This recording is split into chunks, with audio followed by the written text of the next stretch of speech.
ایک بحری جہاز میں سوار تھے لوگ کافی. تو بحری جہاز جو تھا نا سمندر موجیں مارنے لگا اور بحری جہاز میں جو وزن تھا وہ زیادہ محسوس ہونے لگا. طوفان آ گیا. تو تاجر وہاں سوار تھے بحری جہاز میں, تو انہوں نے ایک فیصلہ کیا کہ جہاز میں سامان زیادہ ہے, جہاز کہیں ڈوب نہ جائے, تو جہاز کو بچانے کے لیے جو ہے ہم اس میں سے سامان کم کر دیتے ہیں. سامان کم کرنے کے لیے انہوں نے سب تاجروں نے مل کے ایک بات طے کی کہ سامان کم کرنے کے لیے ہم دیکھتے ہیں کہ جس تاجر کا سب سے زیادہ سامان ہے وہ تاجر اپنا سامان جو ہے سمندر میں پھینک دے. تو یہ طے پایا, ایک تمام تاجر میں صرف ایک تاجر تھا جس کا سامان سب سے زیادہ تھا. تو انہوں نے طے کیا کہ سامان جو ہے یہ تاجر اپنا سمندر میں پھینکے گا.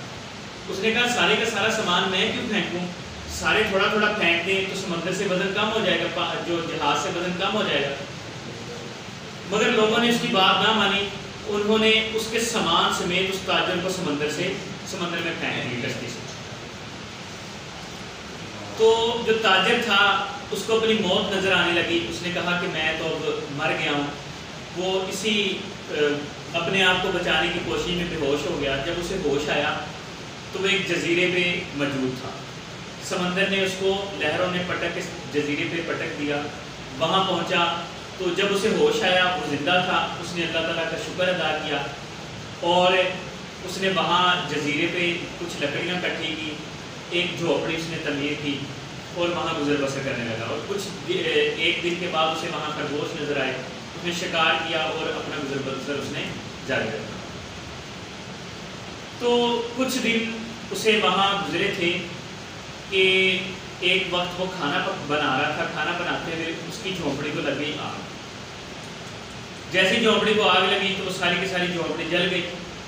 اس نے اللہ تعالیٰ سے شکوہ کرنا شروع کر دیا. اس نے کہا کہ مجھے آپ نے سمندر میں پھینکوا دیا تاجروں سے, میرا سامان سارا جو ہے لٹ گیا, برباد ہو گیا.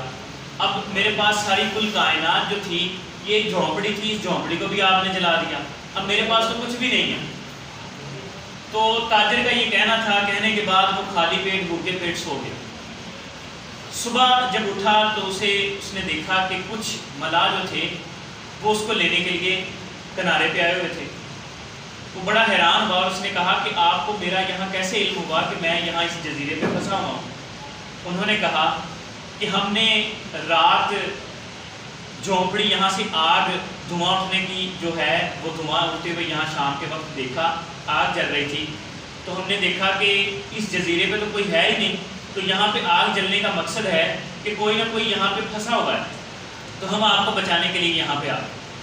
تو وہ اللہ کے حضور سجدے میں گر گیا اور اس نے اللہ تعالیٰ کا شکر ادا کیا اور اللہ تعالیٰ کو کہا کہ پاک ہے وہ ذات جس نے تاجروں کے ہاتھ مجھے سمندر میں پھینکوایا اور پھر وہاں سے مجھے محفوظ کیا اور پھر مجھے یہاں بچانے کے لیے ملاح کو بھیجا.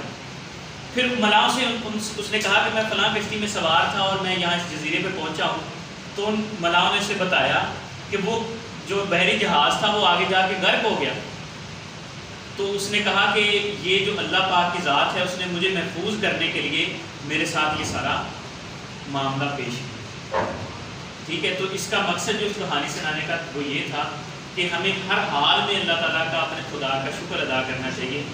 وہ بہترین ہے, وہ ہم نہیں جانتے کہ ہمارے لیے کیا چیز بہتر ہے, وہ ہمارے لیے جانتا ہے کہ ہمارے لیے کیا بہتر ہے.